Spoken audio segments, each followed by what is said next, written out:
Lecture 38. Have you ever wondered why, despite our technological advances, we're still bound by the limitations of our own physical bodies? Why, even with the power of fossil fuels and advanced science, we can't push past the evolutionary boundaries of life without risking survival?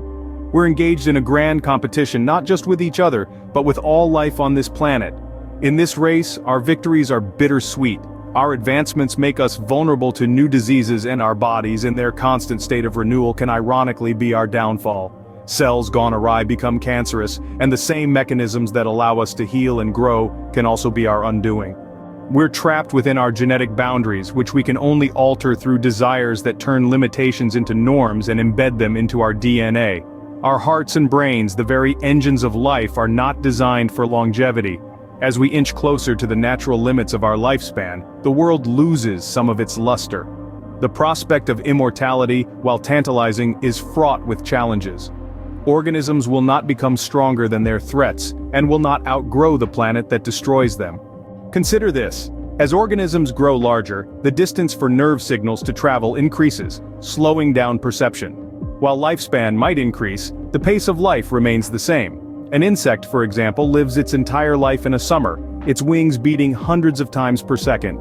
Different organisms live life at different paces, their genes providing just enough happiness and experience to pass on to the next generation. It's not the passage of time, but the pursuit of happiness that drives evolution. The size and consciousness of humanity, our genetic boundaries, are confined by the energy available to us. For evolution, centuries are mere moments. In ancient times, people didn't live to old age.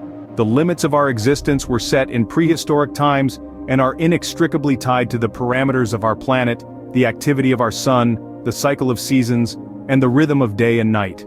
This is why we measure our lives in years. Even the amount of light we receive influences our atmospheric pressure, affecting our size and internal pressure. A drop in pressure can alter our consciousness, slow our heartbeat, and shift our perception. The energy available to each cell and particle within us determines our desires, whether to sleep, eat, or be active. In conclusion, while we may be bound by the limitations of our physical bodies and the scarcity of resources, these constraints have shaped us into the resilient, adaptable species we are today. Our limitations are not just barriers but also guideposts, directing us on our evolutionary journey. They are embedded in our genes, etched into the rhythm of our lives, and influence our every desire.